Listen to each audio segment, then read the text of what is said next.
Es hora de desmantelar ese mito de que la discriminación racial no existe en América Latina.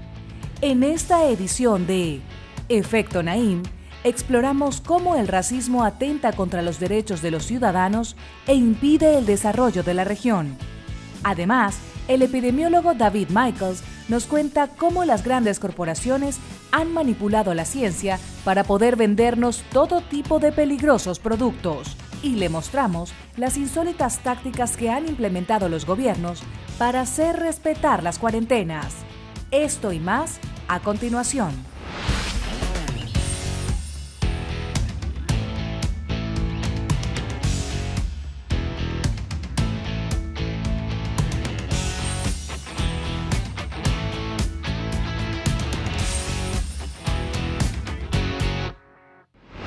Bienvenidos, soy Moisés Naim desde Washington. Encantado de estar de nuevo con ustedes.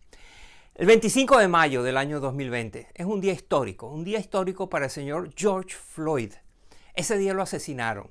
Lo mató un policía que lo tuvo en el suelo con la rodilla en la garganta sin dejarlo respirar, mientras el señor Floyd pedía que lo dejaran respirar.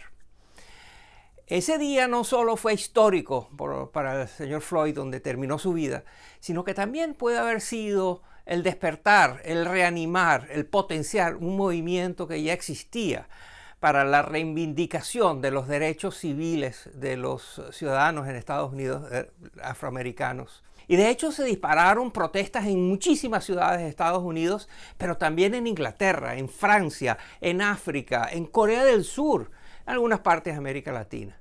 Era la indignación de ver este acto de clara discriminación y de claro racismo.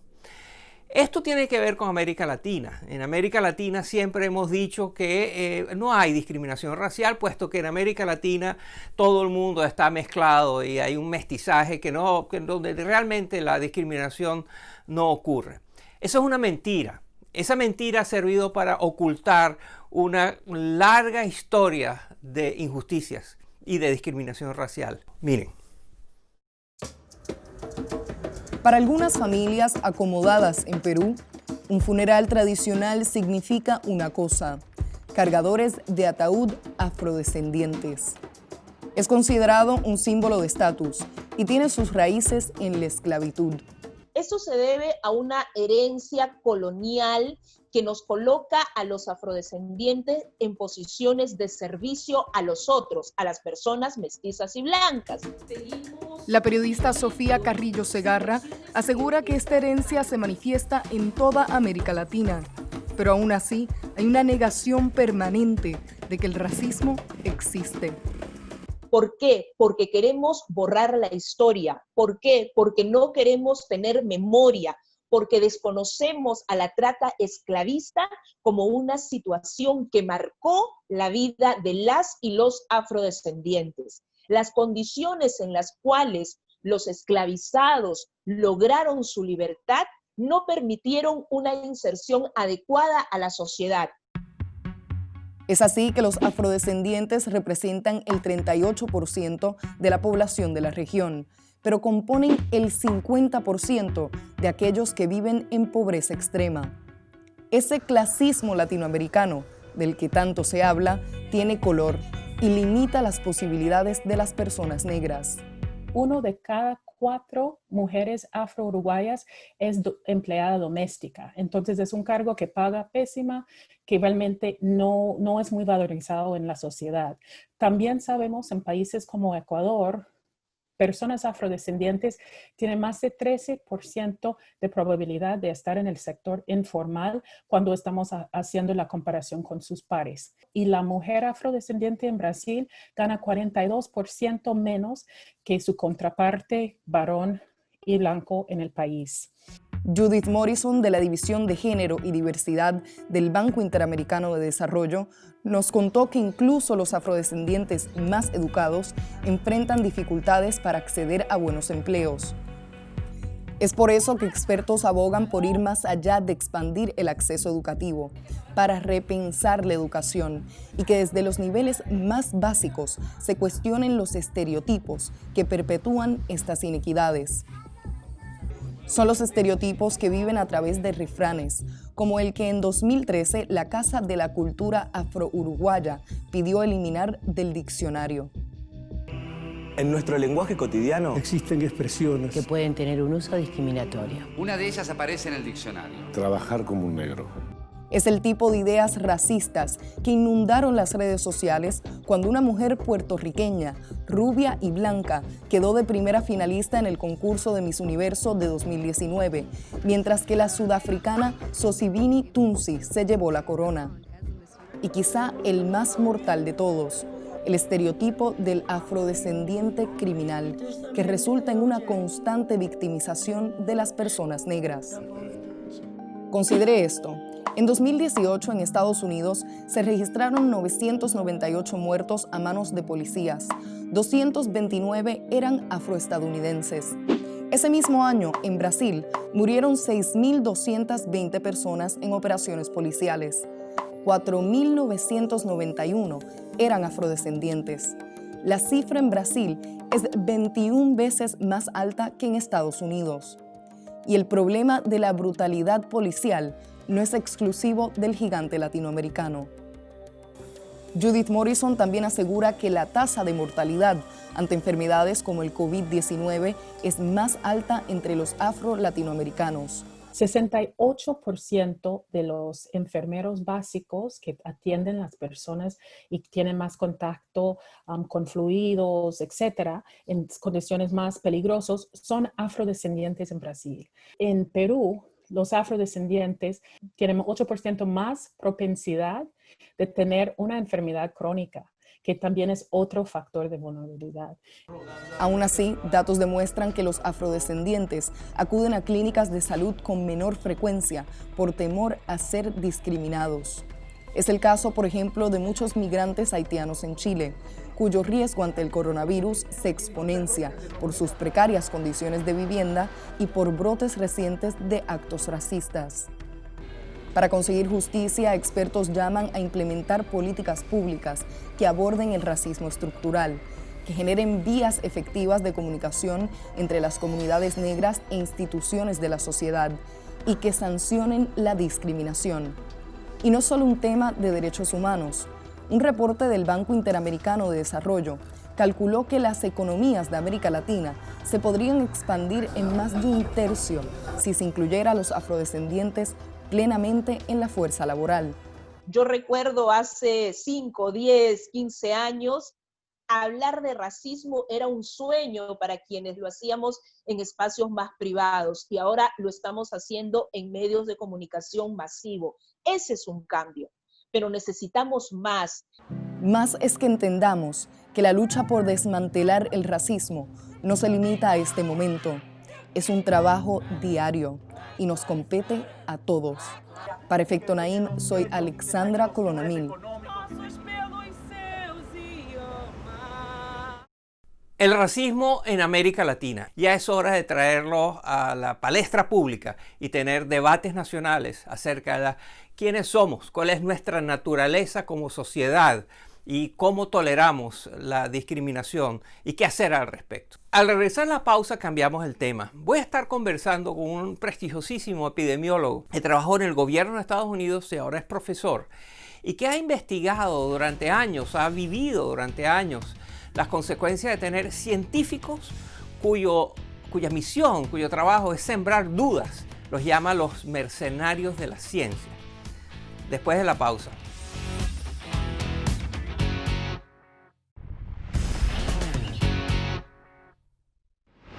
¿Qué tiene en común la adicción a los fármacos, conocidos como opioides, la obesidad y el cambio climático?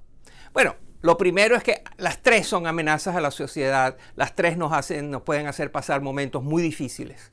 Pero hay otra cosa que tienen en común, y es que en cada uno de esos casos hay un pequeño contingente de científicos cuya misión pagada es poner en duda lo que la gran mayoría de los científicos han concluido acerca de esas amenazas. La gran mayoría de los científicos, por ejemplo, ha concluido que el cambio climático es un problema grave causado por la actividad humana. Pero hay un pequeño grupo de así llamados escépticos que pone eso en duda. Lo mismo con los opioides. Lo mismo con la obesidad. Hoy voy a entrevistar al autor de este libro. El libro se llama El triunfo de la duda. Su autor es el doctor David Michaels, un muy conocido epidemiólogo que también dirigió una de las organizaciones dentro del gobierno de Estados Unidos, cuya misión era garantizar la seguridad de los trabajadores. Pero durante su trayectoria ha detectado, ha descubierto y aquí revela cómo hay una práctica común de algunas industrias, de algunas empresas, de contratar a lo que él llama científicos mercenarios, científicos que están dispuestos a poner en duda los resultados de las investigaciones de la mayoría de sus colegas a cambio de ser bien remunerados por estas empresas que se lucran de este estado de cosas. Esta es mi conversación con el doctor David Michaels.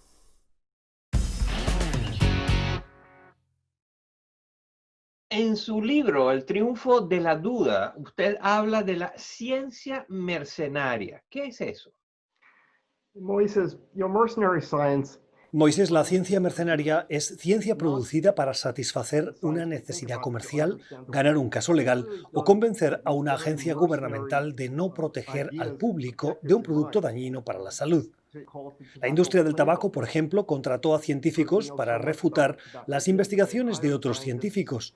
Fabricaron estudios y los presentaron en la corte con el fin de convencer al gobierno de no tomar medidas para que la gente dejase de fumar cigarrillos. ¿Hay algún perfil psicológico de estos mercenarios de la ciencia, de estos científicos que venden sus ideas al mejor postor?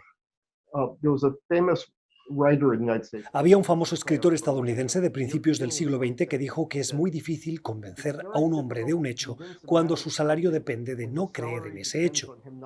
Creo que eso es lo que ocurre con los que fabrican y recurren a la ciencia mercenaria desde una perspectiva psicológica. La gente me pregunta frecuentemente cómo pueden dormir en las noches los ejecutivos de las compañías que fabrican productos que contienen asbesto. Yo pienso que duermen perfectamente bien porque se han convencido a sí mismos que sus productos no le hacen daño a la gente. Usted ha hablado de la industria del tabaco, ahora mencionó la industria del asbesto. ¿Qué otros ejemplos nos puede dar? La industria del licor hace lo mismo para minimizar los efectos negativos del alcohol. La industria de químicos también. Esta estrategia es tan popular que es difícil encontrar una industria que no la utilice. Los fabricantes de opioides, por ejemplo, promovieron estudios sin ningún valor científico que decían que estos fármacos no eran adictivos. Y cuando científicos gubernamentales hacían estudios demostrando que estos fármacos sí eran muy adictivos, la industria de los opioides contradecía a estos científicos y decía, no, eso no es cierto. Otra de las industrias que usted ha estudiado, que utiliza científicos para crear confusión y dudas sobre temas que a ellos les interesan, la industria del petróleo. Háblenos de eso, por favor. La quema de petróleo causa todo tipo de problemas ambientales y de salud pública. El más evidente, por supuesto, es el cambio climático. Pero la industria petrolera le ha pagado a un pequeño grupo de científicos cuestionables para afirmar que hay dudas sobre los modelos que pronostican el cambio climático que ya estamos viviendo. Como la industria petrolera podía promover a estos supuestos científicos, pagarle a centros de investigación para hacer que su trabajo se viera legítimo y ponerlos en televisión, tuvieron mucho éxito en convencer a una parte de la población estadounidense de que el cambio climático es una farsa. Esto incluye a políticos del Partido Republicano que necesitaban creer que el cambio climático es una farsa, pues reciben muchísimo dinero de las empresas petroleras. Y no se trata solamente del cambio climático, sino de los contaminantes que vemos en Estados Unidos y en toda América Latina, que provienen de los autos y de las refinerías petroleras. La industria petrolera ha contratado a las mismas compañías para que inventen estudios afirmando que no hay motivos para reducir las emisiones de estos contaminantes, aunque sabemos que con reducirlas podríamos extender la expectativa de vida de decenas de miles de personas en todo el hemisferio. ¿Qué puede hacer un consumidor que nos está viendo para protegerse y darse protecciones que los gobiernos no le están dando debido a la intervención de estos científicos mercenarios? Lo que nosotros debemos hacer es exigirle al gobierno que nos proteja, que revise esos químicos y se asegure de que no lleguen al medio ambiente. También debemos exigir que la ciencia que se usa para determinar si un producto es seguro sea independiente. Los fabricantes de productos no pueden controlar el resultado. No deberían escoger a los científicos. No deberían escoger los métodos, pues eso es lo que nos ha metido en este lío. El triunfo de la duda, el libro cuyo autor ha estado con nosotros, el profesor David Michaels, que nos ha alertado acerca de una práctica ya de muy larga data y mundial que está haciendo muy frágil las protecciones que nos dan los gobiernos de las prácticas engañosas de algunas importantes compañías. Muchas gracias, profesor Michaels. It's been a great pleasure. Thank you so much. Científicos que venden sus opiniones al mejor postor y crean así una falla fundamental en la protección a nosotros los consumidores. Ojalá que en este mundo más transparente, donde hay más información, sea más fácil detectarlos y así protegernos más. Al regresar a la pausa cambiamos de nuevo de tema. Los voy a llevar a Perú, donde vamos a coronar algunos genios de la semana. Personas que se han destacado por sus torpezas. Ya lo verán, no se vayan.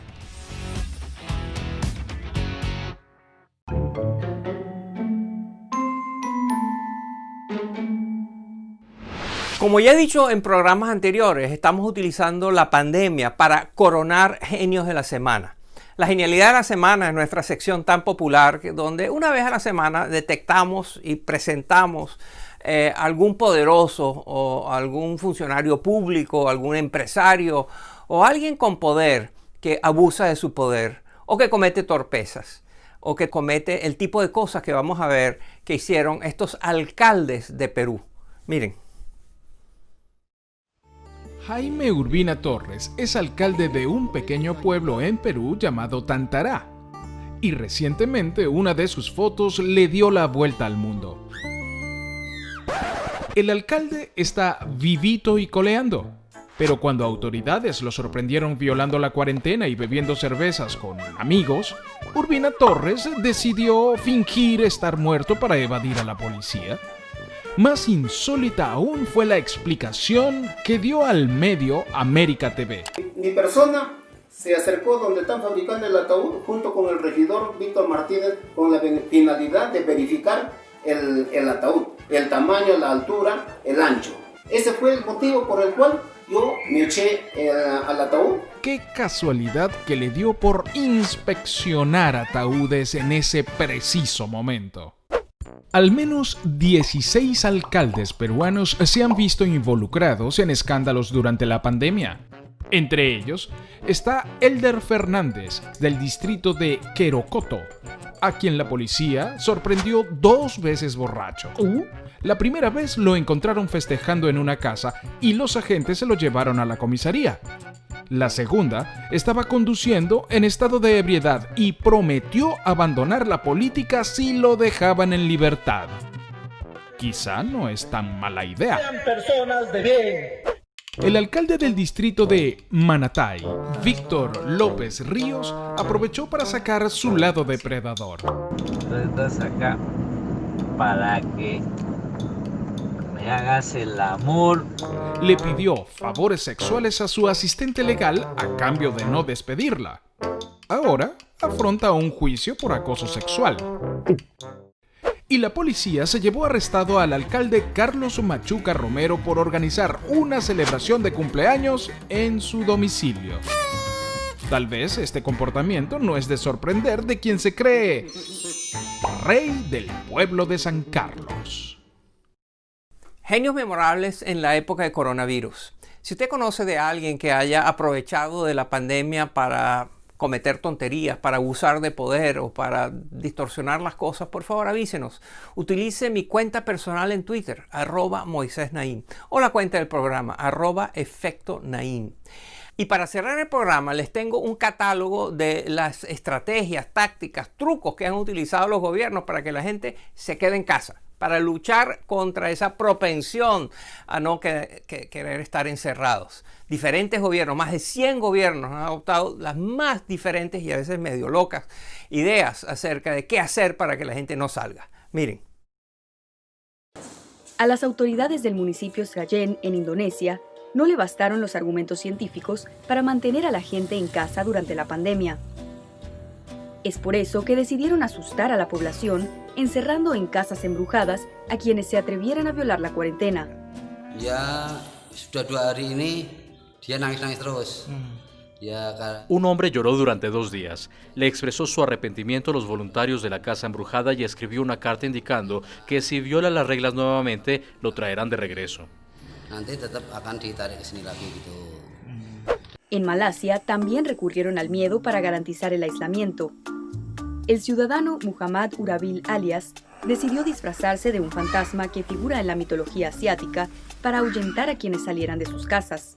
La policía local, en vez de arrestar al hombre, le agradeció por su labor y le insistió para que continuara asustando a la gente.